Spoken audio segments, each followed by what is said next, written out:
shattered expectations. Olivia Chen rubbed her tired eyes as she peered through the microscope. The coral samples showed promising signs of regeneration, and she'd lost track of time, again. When her phone buzzed with Jackson's fourth text message, her stomach dropped. "Where are you?" "Everyone's waiting." The Hayes Foundation's annual gala had started 30 minutes ago. Cursing under her breath, Olivia hastily changed into the emerald evening gown she'd brought to the lab, knowing there'd be no time to go home first.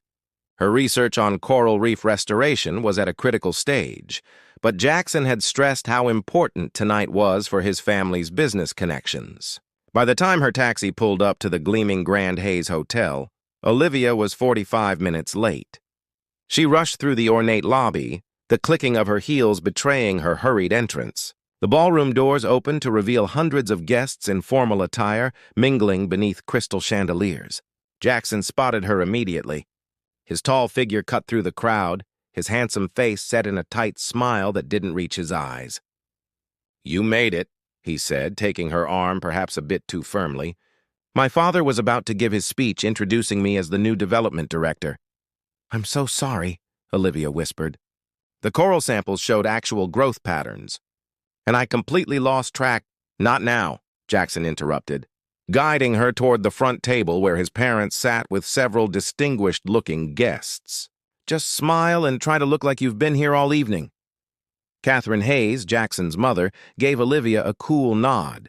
"Lovely of you to join us, dear. We were beginning to think you'd forgotten."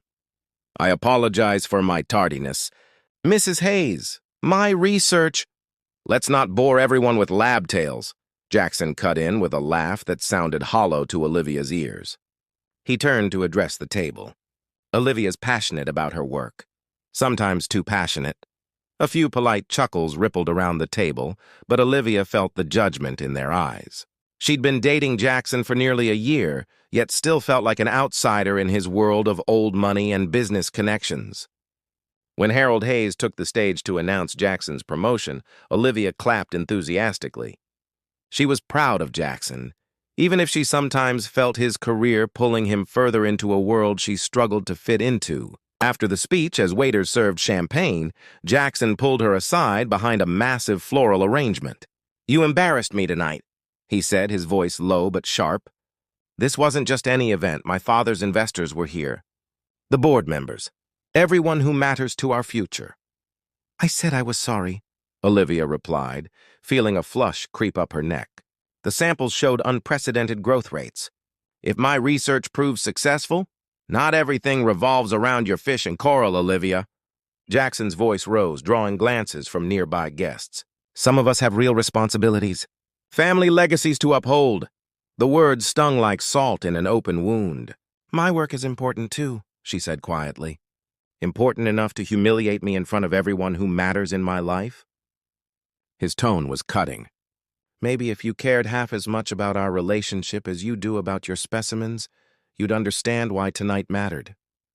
Olivia felt tears threatening but blinked them back. She wouldn't cry here, not in front of everyone. "Jackson, darling," called his sister Vanessa, approaching with a silver-haired man in tow. "Mr. Rothwell wants to discuss the Singapore property." Jackson straightened his tie, his public persona sliding back into place. "We'll finish this conversation later," he told Olivia before turning away with a practiced smile. Left alone, Olivia sipped her champagne, the bubbles bitter on her tongue. As she watched Jackson work the room with effortless charm, she wondered when she'd become an afterthought in his carefully curated life. The realization settled heavily. Something had to change. By evening's end, as they rode in silence back to her apartment, Olivia had made her decision. She wouldn't be diminished any longer, not by Jackson, not by his family, not by anyone. The tide was about to turn. Tides of change. The morning light filtered through Olivia's apartment windows, illuminating the scattered research papers and empty tea mugs. 3 days had passed since the gala, and Jackson's cutting words still echoed in her mind. They'd spoken briefly since then, superficial conversations that skimmed the surface of their problems. Olivia stood by the window, watching the ocean in the distance. Her phone buzzed with a text from Jackson. Family reunion at the Hayes Summer Estate next weekend. Everyone's expecting you. No question if she could make it. No acknowledgement of their unresolved tension. Just an expectation. I'll be there, she replied after a long pause. This time would be different. At the research center later that day, Olivia's colleague May looked up from her computer. You seem distracted. Everything okay with Prince Charming? Olivia smiled weakly. Jackson's complicated. His family has all these expectations. Sometimes I feel like I'm disappearing into what they want me to be. Sounds exhausting, May said, adjusting her glasses. What does Olivia Chen want? The question lingered as Olivia submerged herself in the laboratory's massive saltwater tank, her wetsuit allowing her to move freely among the coral structures she'd been cultivating. Underwater, everything was clearer. Each coral polyp was unapologetically itself, surviving, growing, transforming its environment. That evening, Olivia pulled out a leather-bound journal. Inside were years of field notes, photographs, and pressed specimens from her research expeditions. Before Jackson, before the pressure to fit into the Hayes world, these pages had defined her. An idea began to form. The Hayes family valued legacy and impact. Perhaps it was time they understood hers. Throughout the week, Olivia worked late into the night, not just on her research, but on a presentation that captured her passion, her vision for marine conservation. She selected photographs from her dives in the Great Barrier Reef, statistics on ocean acidification, and projections for her coral regeneration project. On Friday, she visited her parents' small restaurant in the city's Chinatown district. The aroma of her father's famous dumplings filled the air as her mother wrapped her in a tight embrace. You look tired, May, her mother said, brushing Olivia's hair back. Is it the boy? Olivia helped fold dumplings as she confided her frustrations. His world is so different from ours. Sometimes I feel like I'm auditioning for a role I never wanted. Her father wiped his hands on his apron. Your grandfather came to this country with nothing but determination. He never apologized for who he was. Neither should you. As Olivia left with a container of dumplings and renewed resolve, her phone rang. It was Jackson. I miss you, he said softly.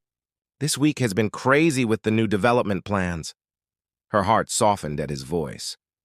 Despite everything, there was something between them worth fighting for. I miss you too. About the gala.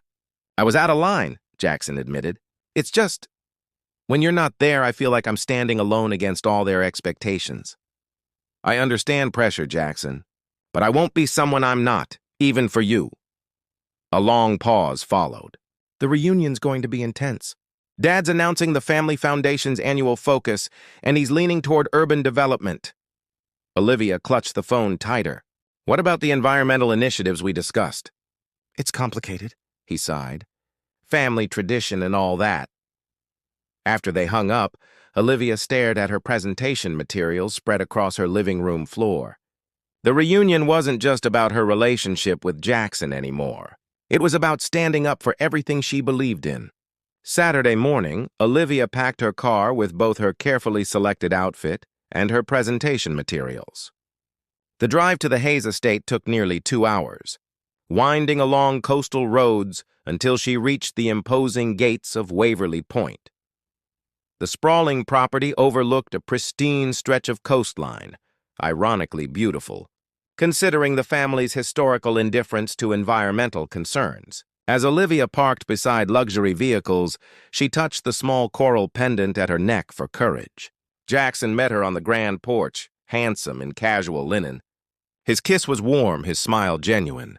You're here, he said, relief evident in his voice. And perfectly on time. I wouldn't miss it, Olivia replied, squeezing his hand while glancing at the folder tucked under her arm. I brought something to share with your family. Jackson's eyebrow raised slightly. Oh, what's that? Olivia took a deep breath, the salty ocean breeze filling her lungs with determination. The real me. Hidden depths. The Hayes Summer Estate buzzed with activity as staff prepared for the afternoon's events. Olivia greeted Jackson's parents with practiced politeness, accepting Catherine Hayes's cool assessment of her simple sundress with a calm smile. Olivia, darling, Catherine said. Vanessa brought her new friend Philippe, He's a curator at the Met. You two should chat about artifacts or whatever it is you study. I'd love to, Mrs. Hayes. Though marine biology is quite different from art history, Olivia replied, maintaining her composure. Jackson squeezed her hand supportively before being pulled away by his father to meet some investors. Left alone, Olivia wandered to the estate's massive windows overlooking the ocean. The view reminded her of their third date, when Jackson had surprised her with a private sailing trip. They'd been out on the water, the sunset painting the sky in brilliant oranges and pinks, when Olivia spotted a pod of dolphins. Without hesitation, she'd kicked off her shoes and dived in, fully clothed. After a moment of shock, Jackson had joined her, his laughter mixing with hers as the dolphins played around them. "You're nothing like anyone I've ever met," he'd said later, wrapping her in a blanket, his eyes filled with wonder. "Is that a good thing?" she'd asked, suddenly self-conscious. His kiss had been answer enough, deep and searching, his hands tracing the curve of her waist as they'd swayed with the gentle rocking of the boat. That spontaneous, joyful Jackson seemed increasingly rare these days, buried under family obligations and corporate responsibilities. "Penny for your thoughts?" The voice belonged to David Hayes, Jackson's grandfather and the family patriarch. Unlike the others, he'd always shown genuine interest in Olivia's work. "Just remembering better days," she admitted. David nodded, his weathered face thoughtful. "This family has a way of smoothing rough edges until everything looks the same." Not always for the better. Before she could respond, Vanessa Hayes appeared with her latest companion, the aforementioned Philippe, who looked as if he'd stepped from the pages of a fashion magazine. "Olivia, Philippe was just saying how fascinating it must be to play with fish all day," Vanessa said with a sharp smile. "Though I imagine the smell must be dreadful for your skin." Olivia maintained her composure. "The ocean has its own perfume. I find it intoxicating. Jackson mentioned you were late to the gala," Vanessa continued. "So dedicated to your little project." "Coral reef restoration isn't little, Vanessa," Olivia replied evenly. "It's vital to ocean ecosystems that support life on this planet, including human life." Philippe looked interested. "I read something about that. Aren't coral reefs dying at an alarming rate?" Before Olivia could elaborate, Catherine called everyone to gather for pre-lunch cocktails on the terrace. Meanwhile, Jackson stood with his father near the bar, tension evident in his posture. "The Singapore development can't wait, son," Harold was saying. "The foundation announcement today will set the stage for our focus this year." Jackson ran a hand through his hair. "Dad, I've been looking into sustainable development models. There's a way to do this without the environmental impact." "We've had this discussion," Harold cut him off. The Hayes name was built on bold vision, not chasing trends. "Environmental responsibility isn't a trend," Jackson argued, thinking of Olivia. "It's the future." Harold's expression hardened. "I realize your girlfriend has influenced your thinking, but you need to decide where your priorities lie." Across the terrace, Olivia watched the exchange, noting the tension in Jackson's shoulders. When he finally joined her, his smile didn't reach his eyes. "Everything okay?" she asked. "Family business?" he replied dismissively. "Let's get a drink." As lunch progressed, Olivia observed the family dynamics with newfound clarity. Harold dominated conversations, Catherine managed perceptions, and Vanessa played perfect daughter while subtly undermining others. Jackson alternated between playing his part and moments of visible resistance. When the meal ended, Harold stood to make his announcement about the Foundation's annual focus. Jackson caught Olivia's eye, a silent apology in his gaze. "The Hayes Foundation has always led with vision," Harold began. "This year, we'll focus on urban renewal in developing markets, starting with coastal properties in Southeast Asia." Olivia felt her heart sink. Knowing these urban renewal projects often displaced local communities and damaged fragile ecosystems. The folder with her presentation seemed to burn against her side. As applause filled the terrace, Jackson leaned close to her. "I tried," he whispered. "He wouldn't listen." "Then maybe it's time someone else spoke up," Olivia replied softly, her resolve strengthening. "This isn't just about us anymore, Jackson." His eyes widened slightly as she rose from her seat. "What are you doing?" Olivia took a deep breath. "Something I should have done a long time ago." Part 4. Breaking the Surface. Mr. Hayes, Olivia's voice cut through the polite applause. If I might add something to the conversation? The terrace fell silent. Harold Hayes paused with his champagne glass halfway to his lips, surprise evident on his face. Catherine's smile froze while Vanessa watched with undisguised interest. Jackson stood beside Olivia, his expression a mixture of concern and curiosity. "Liv," he whispered. "You don't have to." "Yes, I do," she replied softly, before addressing the gathering. The Hayes Foundation has a remarkable opportunity to lead in a different way, one that honors your legacy while securing a truly sustainable future. Harold's eyebrows rose. "We appreciate your enthusiasm, Olivia, but the Foundation's focus has been decided." "I understand," Olivia said, opening her folder. "But before you finalize that decision, I'd like to share something with you, with all of you." She removed several large photographs, passing them around. These are images of coral reefs in areas where similar development projects have been implemented. Before and after. The contrasting images were stark, vibrant underwater ecosystems reduced to bleached, lifeless rubble. "Dramatic," Catherine commented dismissively. "But business requires compromise." "Does it require blindness?" Olivia challenged gently. "The coastal regions you're targeting are home to some of the most diverse marine ecosystems on the planet.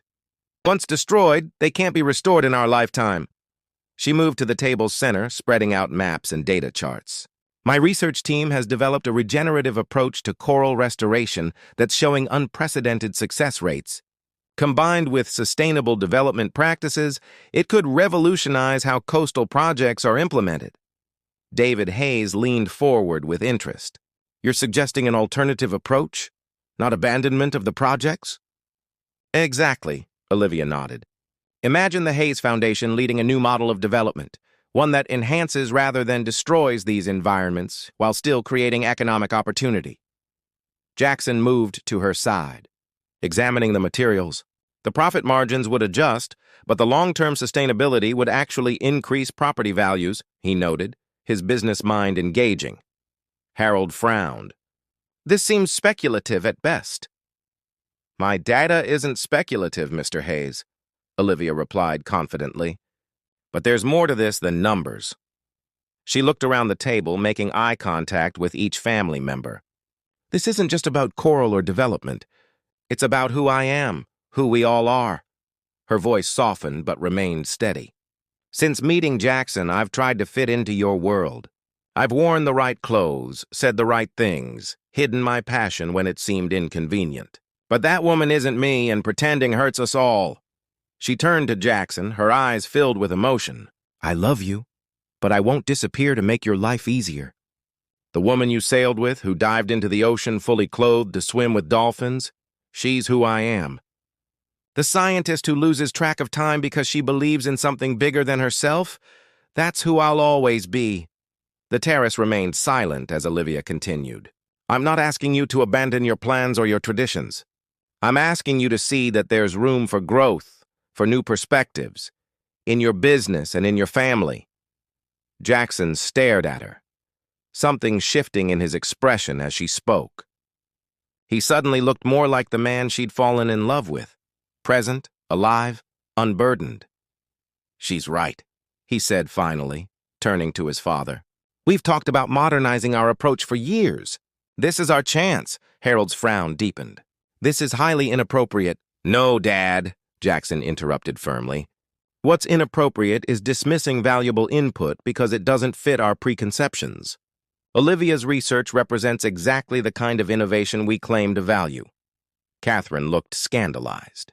"Jackson, please." "Mom," he said gently, "when was the last time anyone at this table spoke honestly about what they believe in? About what matters?" Vanessa set down her wine glass with unexpected force. "He has a point," she admitted reluctantly. "We've become remarkably skilled at saying nothing of substance." David Hayes broke the tension with a hearty laugh. "Well, it appears we're finally having a real family discussion. About time, if you ask me." Olivia felt Jackson's hand find hers under the table, his fingers intertwining with hers in silent support. Whatever happened next, something fundamental had shifted. both in their relationship and in this family's carefully maintained facade. New currents. 3 months later, Olivia stood knee-deep in clear turquoise water, adjusting her snorkel mask. The sun warmed her shoulders as she carefully positioned a structure of cultivated coral onto the restoration reef. 20 yards away, Jackson was doing the same, his powerful strokes slicing through the water as he carried another piece. The Hayes Foundation Coral Restoration Initiative, now in its pilot phase in this protected bay, was already showing promising results. Small fish darted among the newly transplanted corals, and early growth patterns exceeded expectations. "Looking good, Dr. Chen," Jackson called as he surfaced nearby, water streaming down his face. "Dad's investors are impressed with the progress reports." Olivia smiled, remembering the weeks of presentations, debates, and negotiations that had followed her impromptu speech at the family reunion. Harold Hayes had eventually agreed to a modified approach to their Southeast Asian developments, one that incorporated Olivia's research and sustainable practices. It wasn't a complete victory, but it was meaningful progress. Later that afternoon, they sat on the small private beach adjacent to the research station. Olivia leaned against Jackson's chest as they watched the sunset paint the sky in brilliant hues. "I have something for you," he said, reaching into his pocket. Olivia's heart skipped as he handed her a small velvet box. Inside wasn't a ring, as she'd momentarily feared.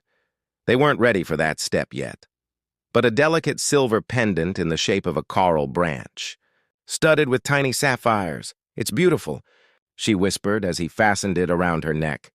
"It's to remind you, to remind us both, that the most precious things take time to grow," Jackson said. "Just like your corals." "Just like us." Olivia touched the pendant, thinking of how much had changed. After her speech, their relationship had entered uncharted waters.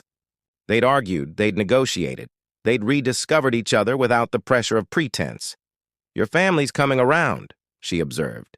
"Even Vanessa asked intelligent questions at the last presentation," Jackson laughed. "Mom's still hoping you'll wear heels to the next foundation dinner, but she respected that grant proposal you wrote. That's progress."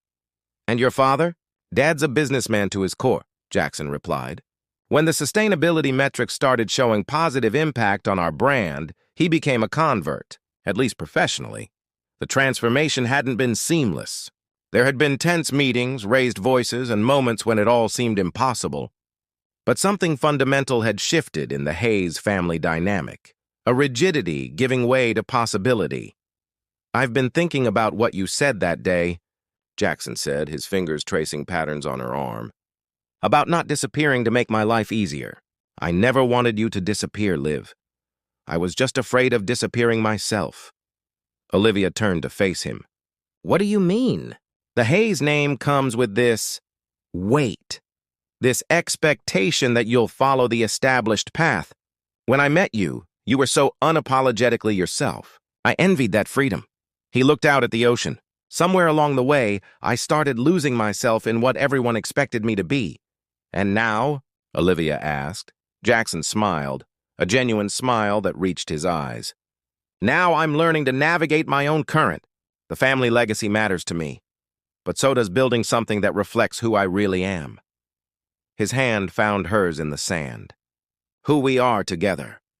As darkness fell, they walked back to the research station hand in hand. The small building, with its laboratories and living quarters, represented their compromise, a base for Olivia's research that was close enough to the city for Jackson to manage his responsibilities at Hayes Enterprises.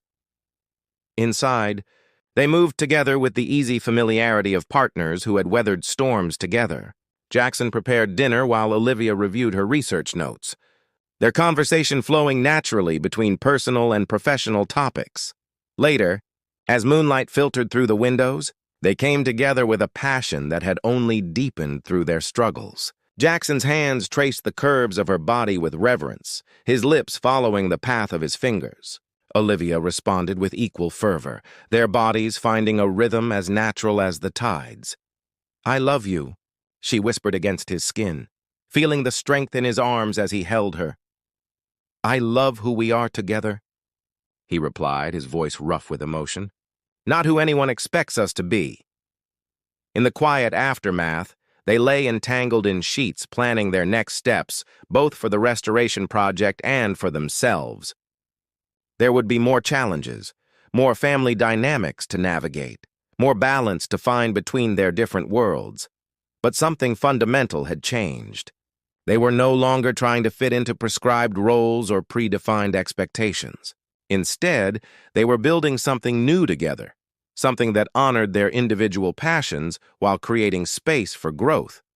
Like the corals taking hold in the bay below, they were creating a foundation that could withstand currents and changes, not by being rigid, but by being resilient, adapting, growing, and thriving in their own unique way.